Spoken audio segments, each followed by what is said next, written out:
Good evening, Northern Colorado. This is Whiskey Zero, Delta Delta Zulu. My name is Dave, and I'm going to be net control for tonight's Monday Tech Net. Tonight we are discussing amateur radio emergency service. Excuse me. How it works, how to join, what it involves. Hopefully we have a few of you that are going to participate. Let's start by taking check-ins. Any check-ins for tonight's TechNet, please call.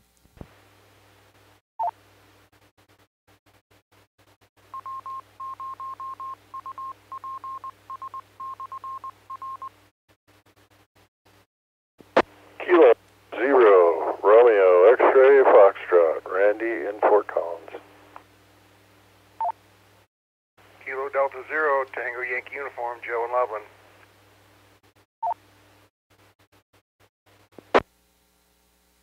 This is Kilo Echo Zero, Lima Charlie Kilo, KE0 LCK, the other Mike from Windsor.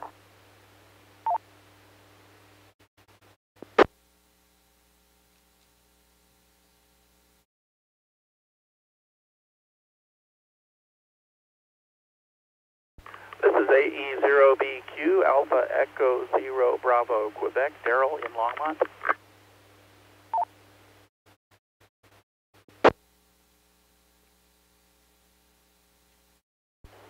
Okay, this is Whiskey Zero Alpha Sierra Papa, W0 ASP, portable, berthed.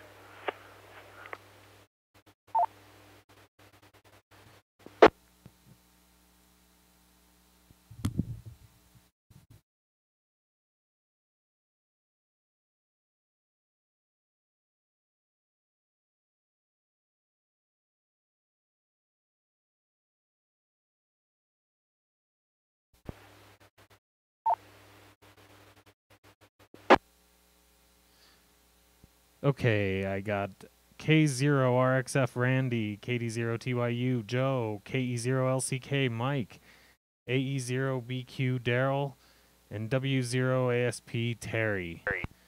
Any other check-ins for tonight's Monday TechNet, please call. This is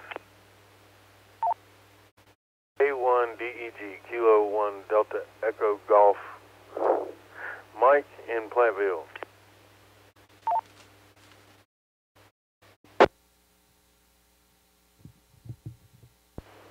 KE0RJR, Theo in Platteville.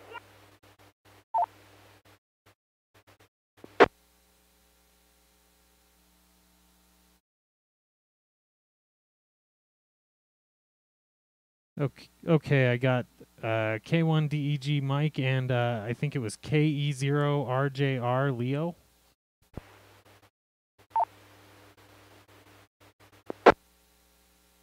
That's Theo, THEO in Platteville.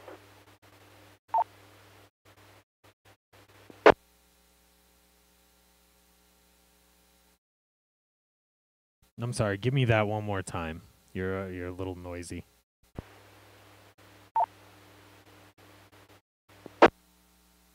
It's Theo, THEO in Platteville. All right, I'm sorry I got you that time, Theo.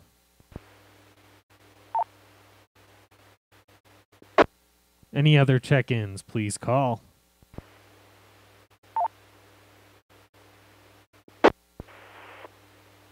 This is W7KRU, Whiskey 7 Kilo Romeo Uniform, Drake, Colorado, Rick.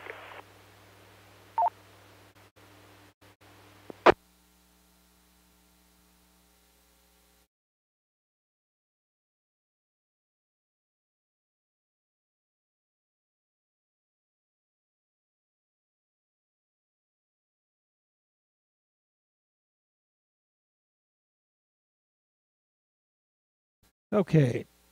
Excuse me. W7KRU, Rick. We'll do one more call. Any other check-ins for tonight's TechNet?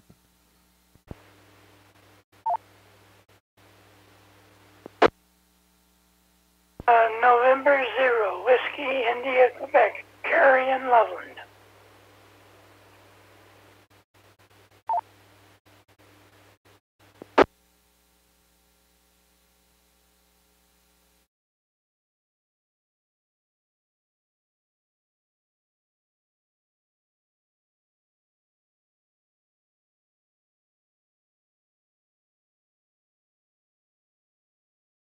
And N0WIQ.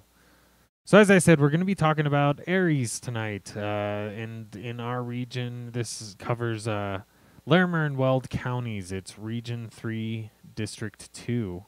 It's actually headed up by KD0TYU. Joe, you want to tell us a little bit about ARES and our goals and everything?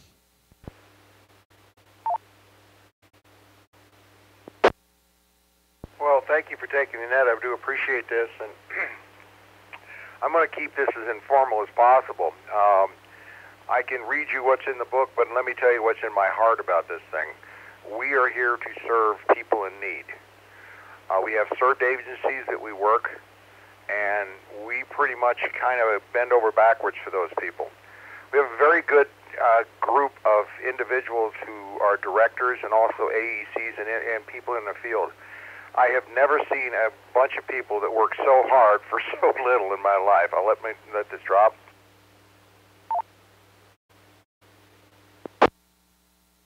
But the goal for ARES is to be there whenever we're needed. As most of you know, who've been on the radio for more than a week, sometimes we are the only communications that anyone has had. During the flood in 2013, we were the only people who could actually talk to Estes Park at the time. And it's very, very simple. We have very, very simple equipment, but it's very, very good equipment. So I'd just like to thank each and every one of you that participated, and we could sure use anybody else. I'll send this back to you, Dave, and you can give me your opinion.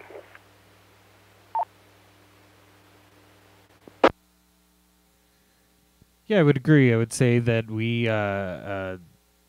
serve, like you said, many agencies, and in times of need, when their communication is down, we fill that gap for them and help set them up so that they're able to communicate even with the loss of infrastructure.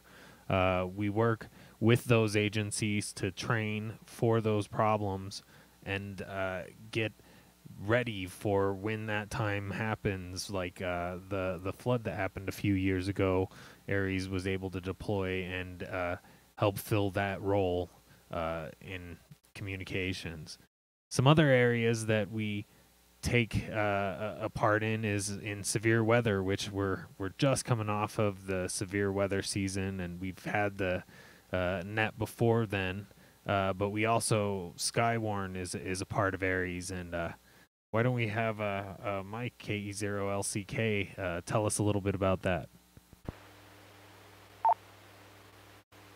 Yeah, Davis, KE0LCK. Thanks for taking the net tonight. And the Skywarn group of people have two functions. One is to be a weather spotter, and for that we have training that is conducted by the National Weather Service. Each year, generally in the springtime, they tend to go out to different communities and let people know what they're supposed to be looking for. Let me let this reset. The second part of that is once you're out in the field and you spotted something, the amateur radio operators have the capability of calling this information into a net that's been established at the time of severe weather, so that they can say, hey, I see rotating wall clouds at the location of, and it's moving in the direction of, and be able to relay that back to the National Weather Service through the net and allow the appropriate notifications go out from the National Weather Service to the community. Let this go back to the net for a second. Go ahead, Dave.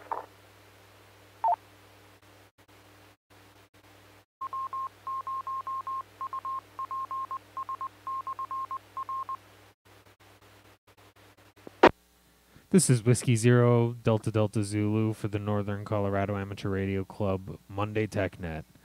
Why don't we see if we have any questions for these guys while everybody's here?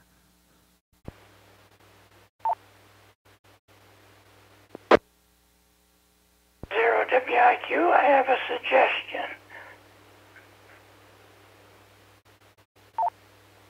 Go ahead, Carrie.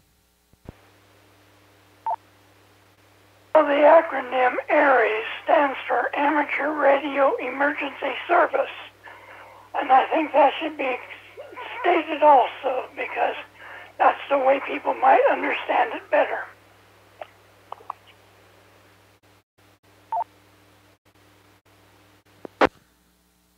Definitely thanks for that, Carrie.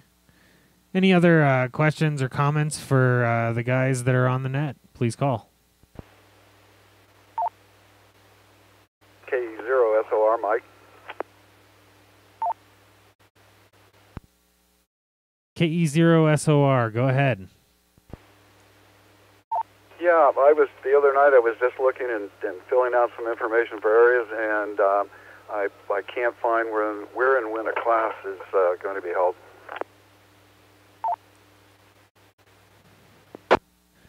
Is that a class for Skywarn, or what kind of a class are you looking for?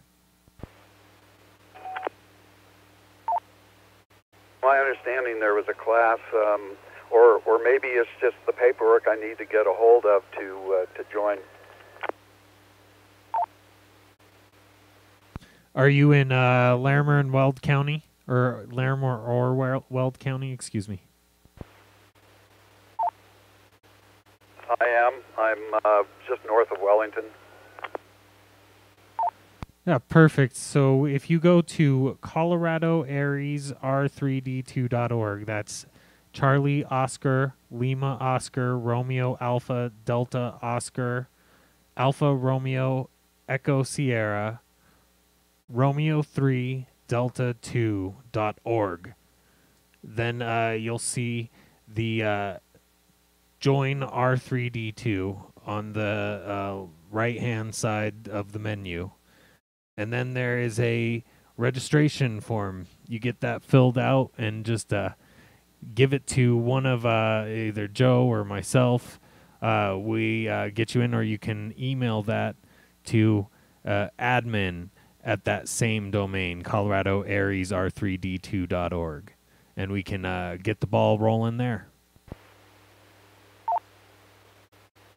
I appreciate that. I've got that filled out. I'll go home tonight after I get out of church and email it off. Katie02, you with a comment? Go ahead, Joe. The gentleman, what was the name? I'm sorry, was asking for training. That was Mike, M-I-K-E. Okay, Mike, I think there's a little misunderstanding here. You're looking for specific ARES training, is that correct? That is correct. Hey, let me kind of, and this is for everybody out there too, kind of explain to you what we have done. I took over, and I believe it was March or May or something, one of them M's, and we reorganized the whole group. And what our plan is from now, we have quarterly meetings. In fact, actually this coming Saturday we have one. You're more than welcome to come to it. It's over at the Fort Collins Police Department, and it'll be at 9 o'clock. I'll be there for just a short period of time, but you can come meet us and this and that. As far as individual training, once you get signed in there, we will assign you, with your permission, to a group. In other words, an EOC or a served agency. And at that time, you will be trained on that particular agency. Let me let this drop for a minute.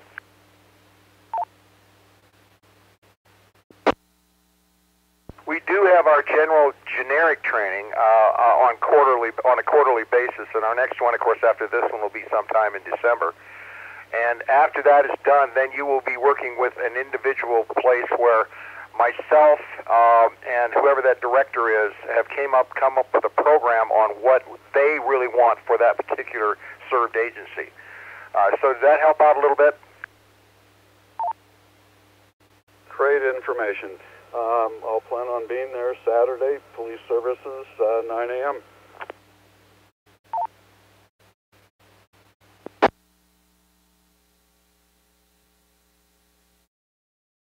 And just to fill in there, that is going to be the police services building on 2221 South Timberline Road in Fort Collins.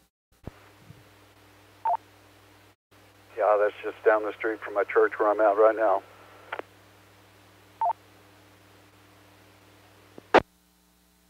Perfect. Any other questions or comments, please call.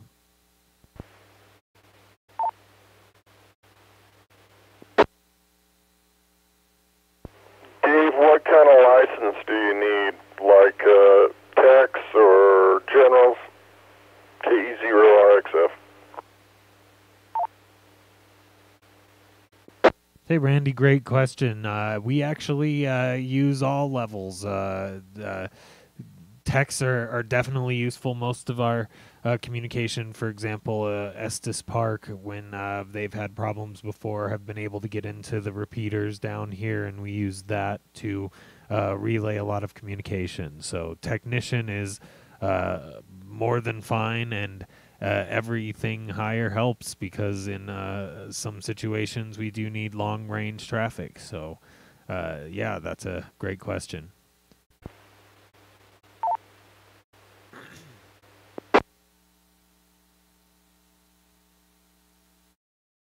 Any other questions or comments, please call. Input. No, I'm sorry, I doubled with you. Please come again. Oh, Dave, I was going to say, why don't you explain to him the tier system? That might help him out also. So along with the registration, once you get registered, we send you a link to, there are 4 courses that have to be completed in order. So we break things up into tiers. So once you get us the application, that's basically level our first tier, and that's how we're organizing everybody so that we understand what stuff is complete. So tier 1 would be just got the application, haven't got any training done. There is some FEMA training that we get you started on, and there are 4 classes, and once you get those classes done, that would be tier 2. We also need a background check to get into some of our locations, so getting that background check raises you to tier 3, and when you hit that tier, you're fully deployable into all of those served agencies as needed. Then we also have tier 4, which is including Oxcom training, which brings it up to a state organization level, and they do their own procedures and badging and all of that. So all of that training brings it up to tier 4, and we only have a few people that are trained to that level, but we are working on getting more information so we can get it out to everybody else. Any other questions on any of the topics we've discussed so far about the amateur radio emergency service?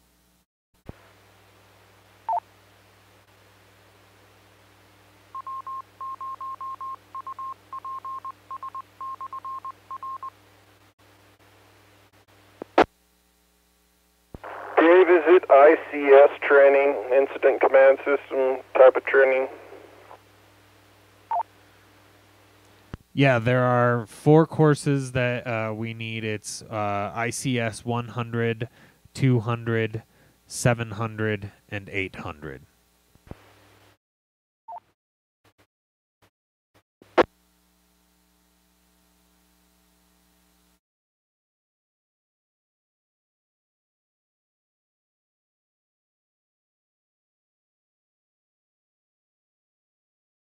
Any other questions or comments, please call.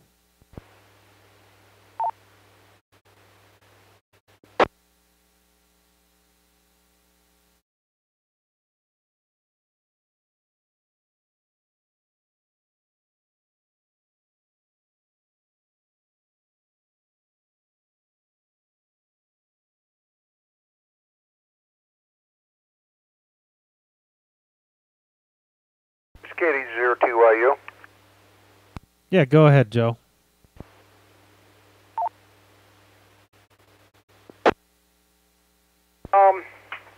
I just want to kind of mention, if anybody's even slightly interested, they should take a shot at this.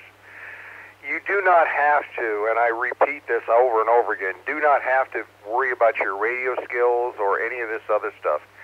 We have some excellent trainers who will work with you, and we won't put you in under the line of fire until you absolutely feel comfortable with what you're doing. So if you're very reluctant in joining us because of that, please join us. We've had a lot of experience with other people, and if you're really interested in helping people out, and that's what I am personally, I think you really ought to try it.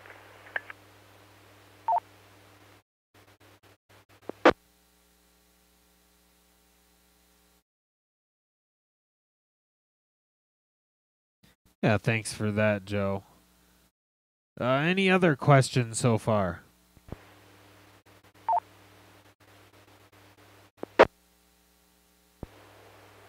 KA6 ETE, late check-in in question. KA6 ETE, what was the name, please?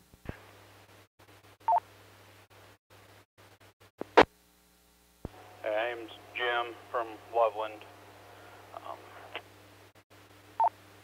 Yeah, go ahead, Jim.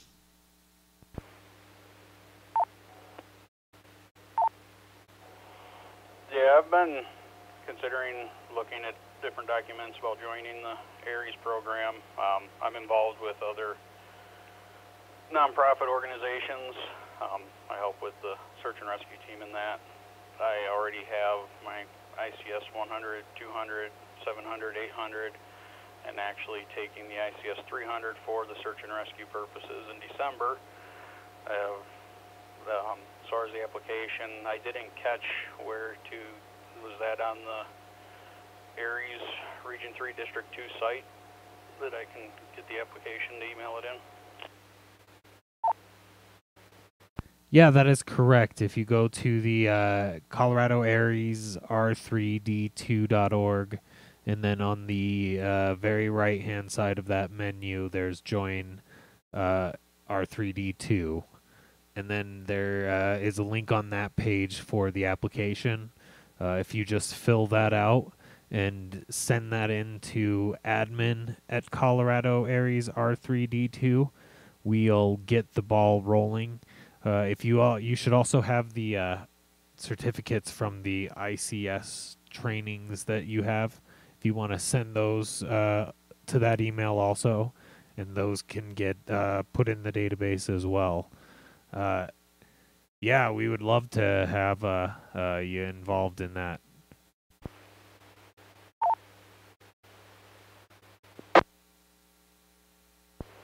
Okay, thank you very much. Yeah, I'll definitely get on the computer this evening and fill it out and get it emailed over along with the certificates and everything else.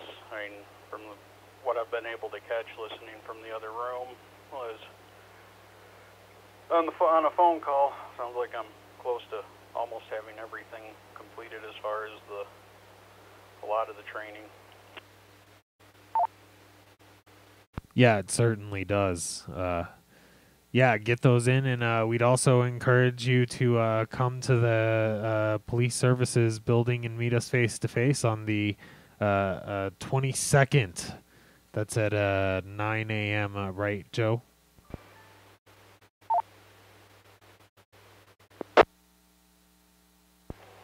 Yeah, I won't be able to make it this Saturday. I am scheduled to man our booth for our search and rescue group at the Alpine Search and Rescue Winter Safety Fair. Yeah, very good. Well, next time we'll have to meet you. Any other questions or comments for the net tonight? Please call. Hey, Dave, for some reason you lost about half your volume. For some reason. What time did you say the meeting was Saturday? RXF? Hopefully it's fixed here. The meeting, I believe, is at 9. Is that correct, Joe? Dave, you're coming in about half. Maybe it's me. I don't know because I can hear everybody else, but you're coming in about halfway. Yes, it starts at 9 o'clock.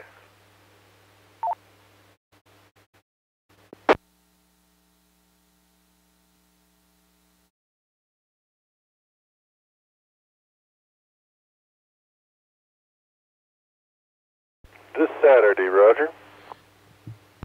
Yeah, that's correct. This Saturday, the 22nd, 9 a.m. That's at the Fort Collins Police Services Building at 2221 South Timberline Road, Fort Collins. Hopefully I'm getting through a little bit better. Am I making it more, Joe? Not really. You're still very, very light.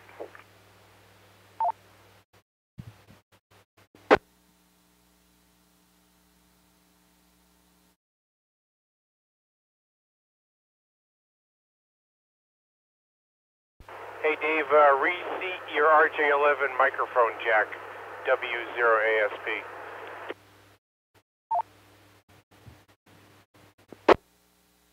No, I think I figured out what is wrong. How about now? Very good, my friend.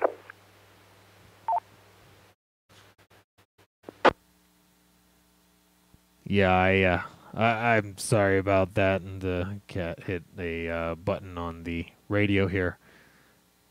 That is, I'm sorry, yes, this Saturday, the 22nd, at the Police Services Building in Fort Collins. That's 2221 South Timberline Road, Fort Collins.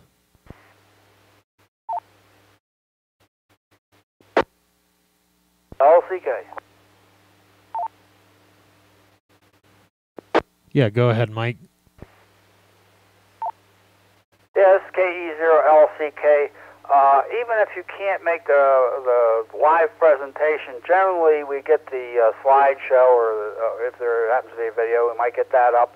But there's generally a way to go back and look at something on the ARES website for the previous quarterly training. This particular training is going to be about deployment. As we mentioned, there's various levels of capabilities that people have besides their amateur radio capabilities, but the emergency services side. And you can fit into many different things, but before you even do that, you have to answer a number of questions to yourself. As an example, suppose you work for a living and it's Monday morning at 8 o'clock or noon or whatever time it is, and something happens. Are you able to let your employer know that, hey, I've got this other function that I help out the community with, can I leave to do that? And it's just one of a couple of different things that you have to think about ahead of time, rather than just saying, you know, the fire alarm's going off and I'm going to chase it. So anyhow, even if you can't come, look on the website next week, and we'll have that slideshow for the quarterly presentation up, if not the video. Back to Ned.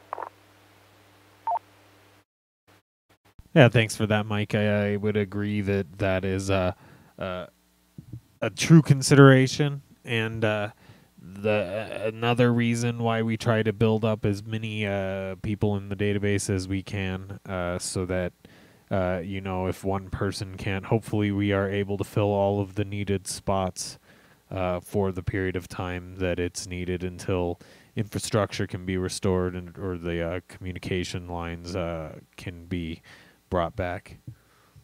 Any other questions or comments, please call.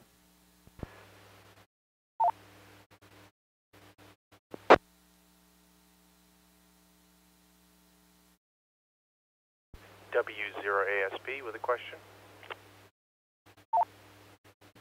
Hey, Terry, go ahead.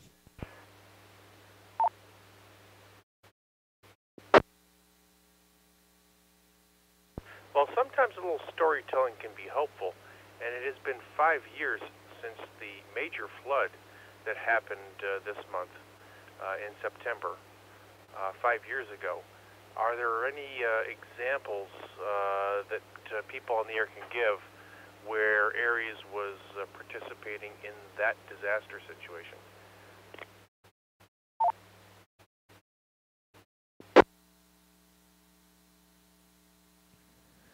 Joe, you want to touch on this one?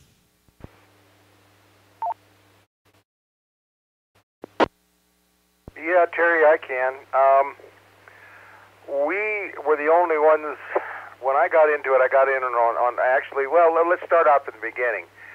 I was actually running a Skywarn net that I believe it was a Wednesday. I could be wrong on that day, and all heck broke loose. It really did.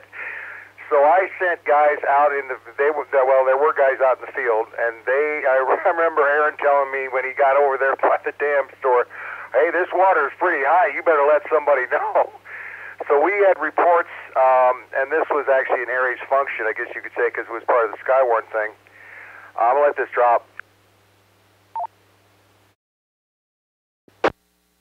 And so I was calling the Loveland police department, because my people were telling me this road is flooded, that road is flooded, so they actually put out all kinds of people. We actually had some of our people actually help them actually establish different types of roadblocks and stuff to keep people out.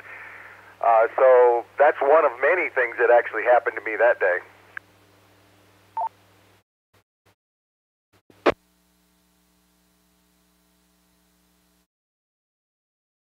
Okay, thanks, Joe. Yeah, I was actually in Japan at the time, so I didn't get to experience this. Well, again, we were the only ones that actually had any contact at all with Estes Park. They were shut off, of course, and maybe out through Lyons. NTS, National Traffic Service, I was on that too, and and they were asking for me to try to get a hold of somebody in Glenhaven, and we almost made the trip. We got real close because we wanted to find out if their relatives were that, and so we actually worked through that too. And that was, it's all part of ARRL, I guess you could say. And remember this, folks, that ARRL has both the National Traffic System and they also have ARES under their kind of umbrella. So we all kind of work together. So we almost made the trip, but we actually got shut down when we got a little bit out of Glenhaven, I guess it was. But anyway, we did a lot of trying communications to get a hold of their relatives and friends that were up there, and so we did that also.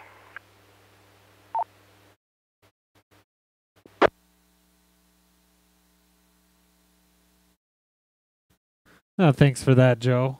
Mike, do you want to tell us about an interesting Skywarn event we had this year?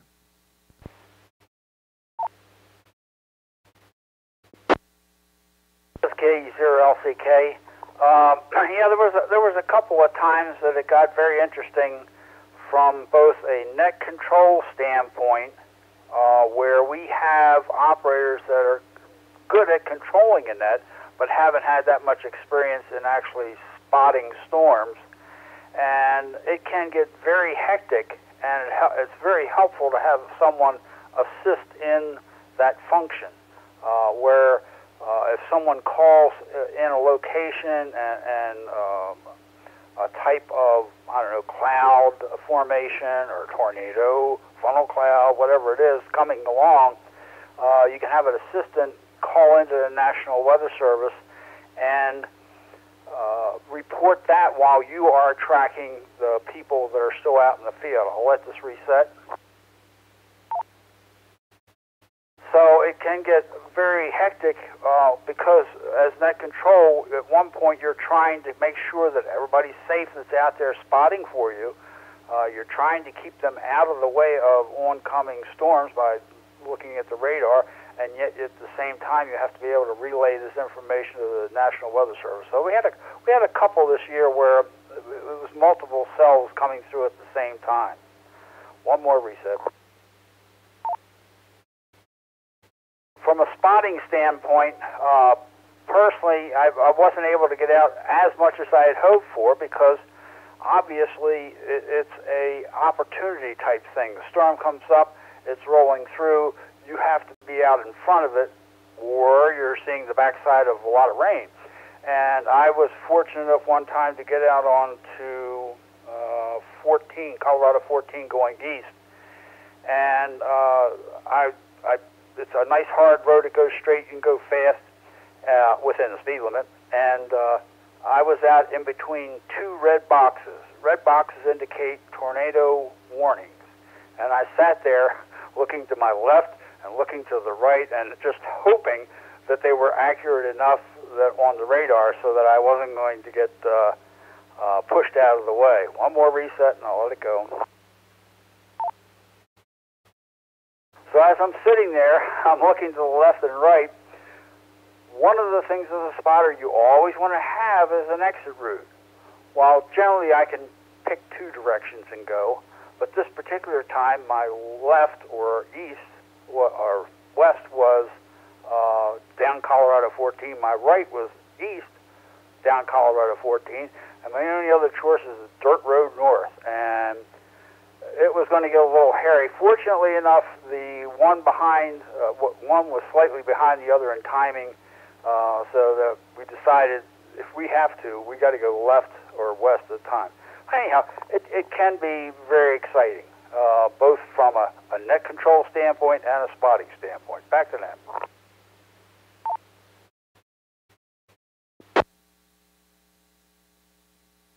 Oh, thanks for that, Mike. Any other questions or comments for the net, please call.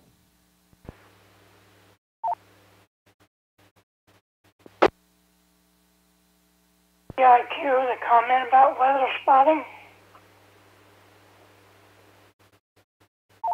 Yeah, go ahead, Carrie.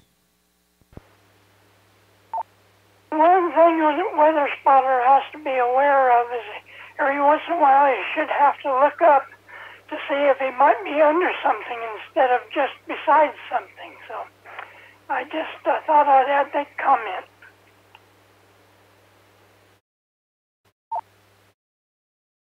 NYY. Good evening, Bart. Go ahead. 0 NYY, I'd like to check in, and to Carrie's point, we had for years and years what we called the GL maneuver. George Laird, WD0GNE. He was out east a ways, and everybody's saying, he says, I can't see nothing. I can't see nothing interesting. And everybody's looking at the radar and looking at the map and going, George, get out of your car and look up. And George was like, oh, there it is. He was right over the top of him. 0 NYY.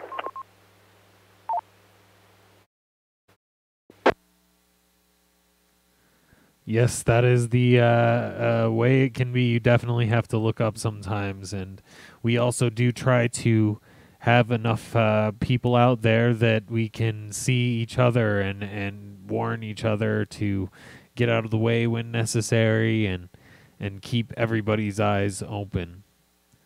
Any other questions or comments for the net, please call. TYU.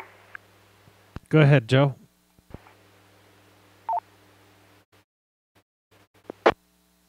If anyone is interested or a little bit worried about going out and doing spotting and things like that, this year we actually required our net controls to be able to do an APRS find also, and we tried the most we possibly can to get our people out there in the field to use that. And both Steve and I and Mike have used this for years, and it really gave us a real good feeling when we're out there, when somebody's actually watching where we are and where the storm is, and you can actually overlay over that at the top. And that is one of the primary reasons that we did this, is because if you're out there and if you don't have anything to see or look and find out where the storm is other than your eyes, say, oh my gosh, that thing is close, we can kind of tell you where you are as that's compared to the storm. And so don't feel bad about that. We don't want anybody to penetrate a storm.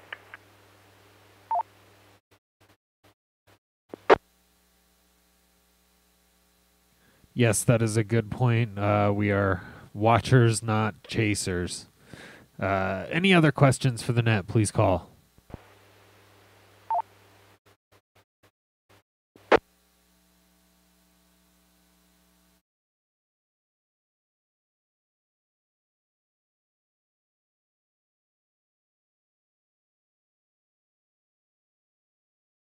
This is Whiskey Zero Delta Delta Zulu with the Northern Colorado Amateur Radio Club Monday TechNet. We are talking about the Amateur Radio Emergency Service, also known as ARES, and how it relates to our area, which in the Larimer and Weld County, we have Region 3, District 2 is where we are in the organization.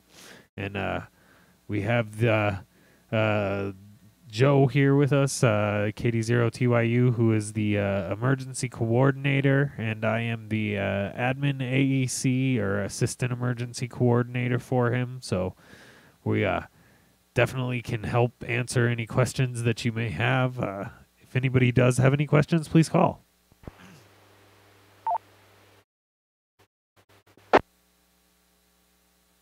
Why? Yeah, go ahead, Bart.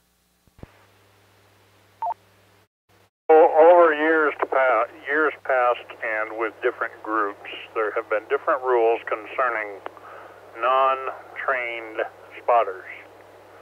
Sometimes it's good to have all the eyes you can, but when you've got a non-trained spotter, all of a sudden you put a much larger load on net control for paying attention and trying to keep that person out of harm's way. Where do we stand today on the participation of non-trained or non-certified spotters and Zero NYY? Okay. K0LCK, please go ahead. Yes, this is KE0LCK, and it's a great question, Bart, because we've had it come up again this year, and the final resolution, as best I can say final, is that while we appreciate everybody being able to participate, if you're not trained or you haven't left home, don't bother checking into the net, because you're not being as helpful as those people that A, have been trained, and B, are out in the field. It's amazing the number of times that people call, yeah, I'm going to check into the net. Well, where are you? I'm at home. Well, it's hard to spot from home, although Joe did this year when he called in. I forget what size the hail was. It was good, I don't know, 1 inch, 3/4 of an inch size hail coming down from his house. But nonetheless, what we are looking for right now is we appreciate those people helping out, and if they want to call into the National Weather Service with their experiences of the weather, that's fine, but they're not going to participate in our trained weather spotter nets.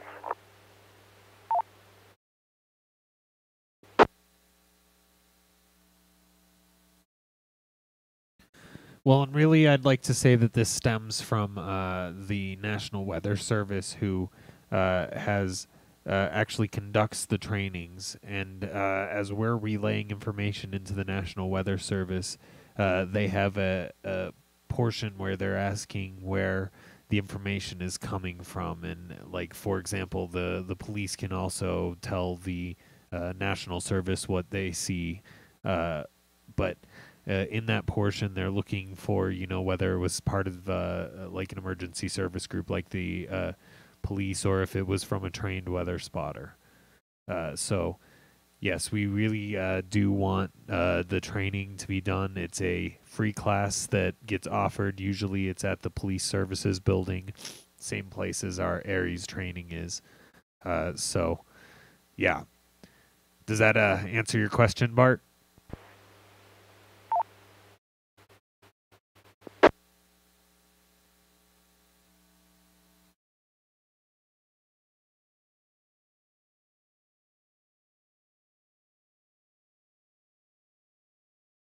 No, hopefully we got his question answered. Any other questions about the Amateur Radio Emergency Service tonight? Please call. TYU. Yeah, go ahead, Joe. I got to tell you a quick story that Steve told me. UJK. He was, this was a couple years ago, I think it was, and he was the one that was telling the police where everything was at, because he'd actually been there. He stopped and says, you better move this thing, the hail's coming through. So we have actually done a lot with just local police officers that are in the road and things like that. We'll tell them what we know, and we sometimes know more than they do. There's no offense against them, but sometimes, this is our job, and this is just a part-time job with them. So We do a very good service, and like I said, if anybody's interested, no matter what their skill level is, I don't care if they just got a Bofang at home, we want to talk to you because we could sure use your help. Back to you, Dave.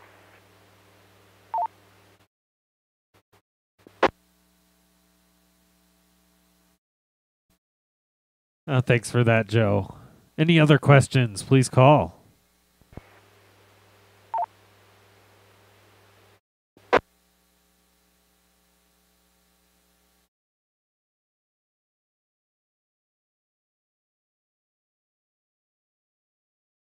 Hearing none, we've covered quite a bit in this topic. Let's open it up to questions about any amateur radio related technical issue. Please call.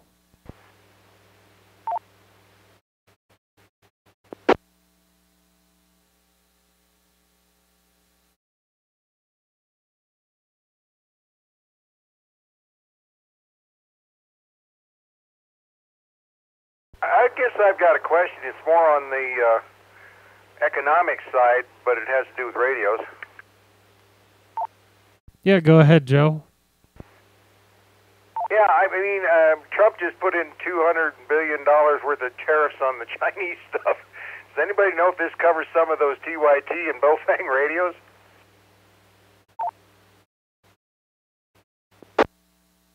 I missed for a moment. I apologize, N0NYY. What covers the TYTs?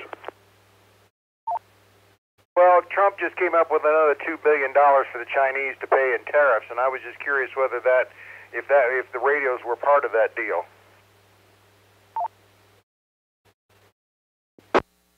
Well, if they are, let me know and I'll raise the price. I've got a bunch of them. Yeah, so do I. I hadn't thought about that. LCK. Go ahead, Mike. SK0LCK, I heard that the iPads and iPhones were not going to be covered, so they would be exempted from tariffs. That's what I heard today.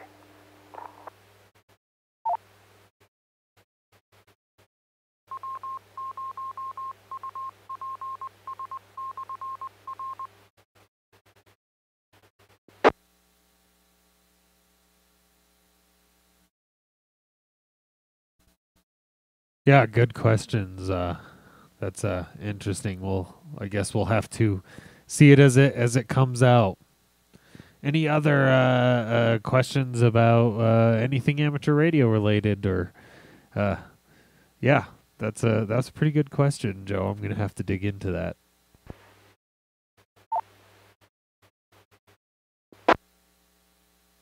W0ASP comment.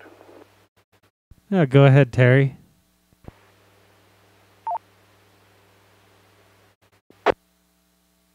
With regard to Joe's question of Bofangs, it isn't so much a tariff as it is they're considering banning things outright because the things are not locked down to prevent the user from using the device outside of the amateur radio band. And most particularly, they can use the device in the commercial radio band, and this is taking away profit from the major radio sellers. And so this finally got the attention of the FCC.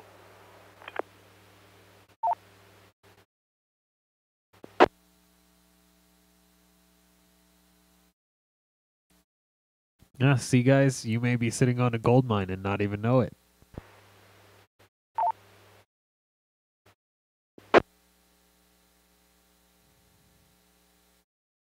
That is definitely true, though. They do transmit wherever.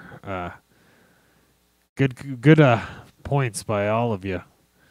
Any other questions or comments for the net? Please call.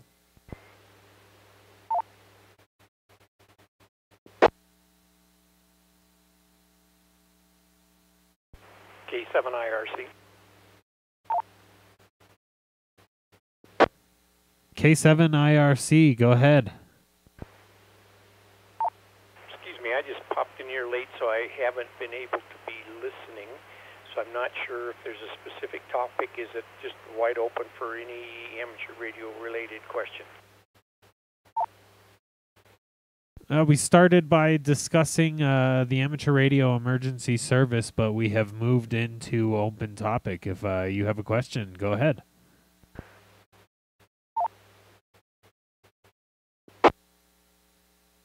I do, thank you. I thought I'd check before I just blurted out my question and come in with something way off topic and get ostracized from the group and beat down and that kind of stuff. I know you wouldn't do that.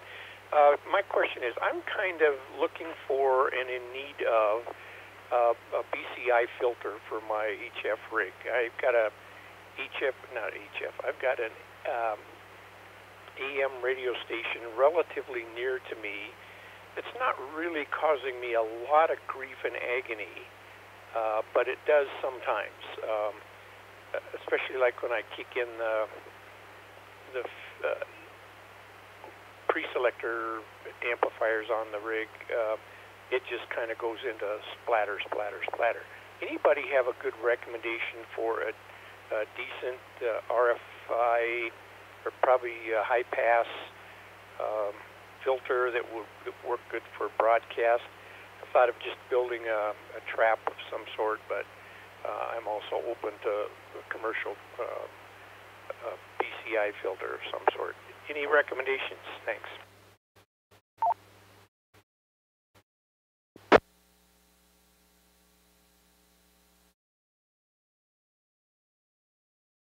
Oh, that is a great question. Does anybody have any recommendations for a VCI bandpass filter? Please call.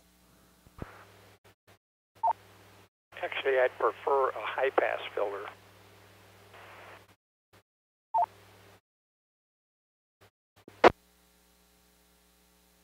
A W0 ASP.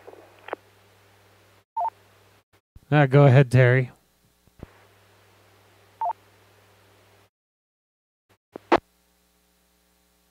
I have a filter and many circuit cards for building them.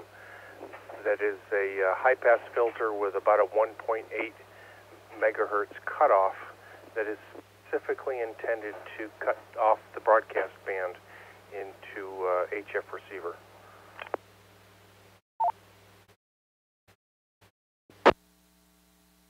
So it's a little PC board. Do you have selected components with it, or is that something I would have to scare up on my own, which isn't that big a deal, but schematics and part list kind of thing come with it?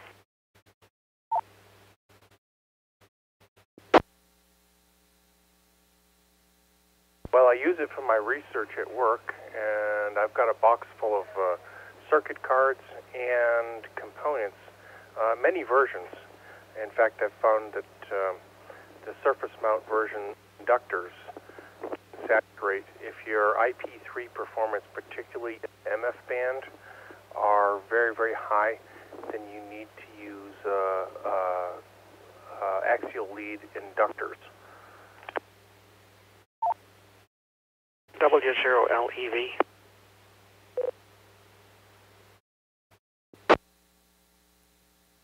Dave, I was actually thinking about the time at Marty's house where you were doing basically the same thing. Go ahead. Yeah, the CD that comes with ARRL handbooks these days, and every amateur radio station should have one. That is the handbook. They have ELSI, a circuit filter circuit design program, very capable. And if you're just doing a high-pass filter for broadcast band, everything is well within reach. Leaded components, you can wind your own inductors. There's even a program on that CD to calculate what the inductance given turns for given diameter, so on and so forth. Very easy to use and very capable. W0LEV, back to the kitchen.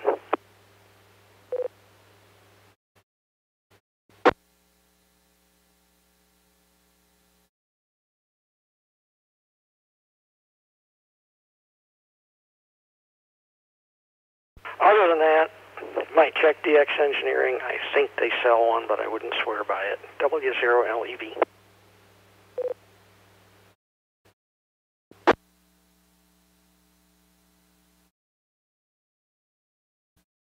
K7IRC, I don't think I got the name there. I'll do some more scouting around. And Terry, I assume from what you said that you have, are they ready put together, or is it just like a bare board and you have to populate it, or what was the deal on circuit boards that you were talking about?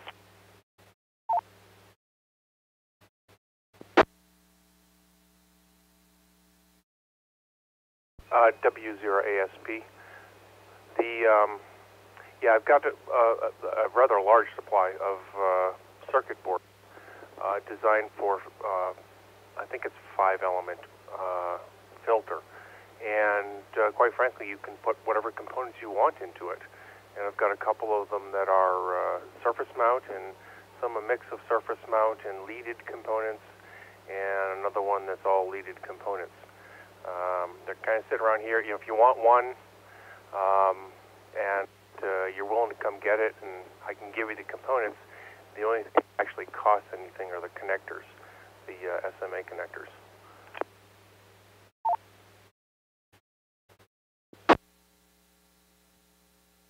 Okay, I presume I can look you up on QRZ and get the info and maybe make a first pass on doing something like that. That would be cool. Yeah, I'm about a mile and a half from AM broadcast station, and like I said, it's minimal objection. So I think it wouldn't take a 29 pole filter to give me some little bit of relief, but I would appreciate something like that. So let me. Is that the best way to contact you, Terry?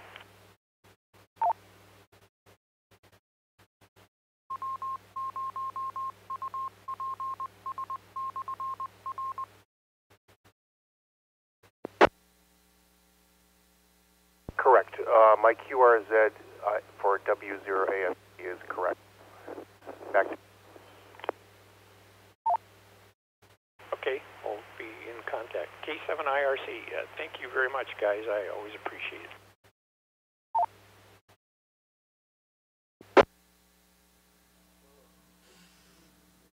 Absolutely, and I didn't catch the name. I'm sorry. K7IRC. What's your name?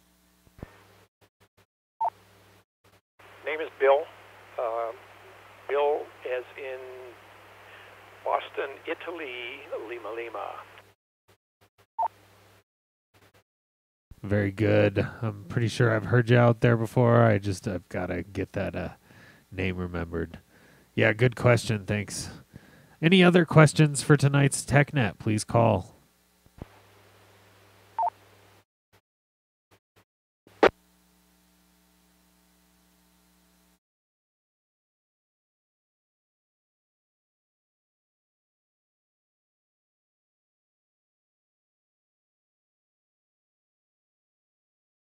Well, it looks like next week we are going to be looking at hotspots, the digital radio anywhere.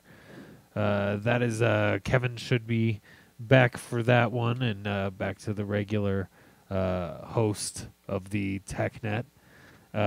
He's also starting to run short of ideas. A lot of these nets are your guys' ideas, and we appreciate them. So if you have topic ideas for the TechNet, please send them to elmers@ncarc.net. That's Echo Lima Mike Echo Romeo Sierra at November Charlie Alpha Romeo Charlie.net. Is any other questions, comments, or things they would like to discuss with tonight's net before we close up for the evening?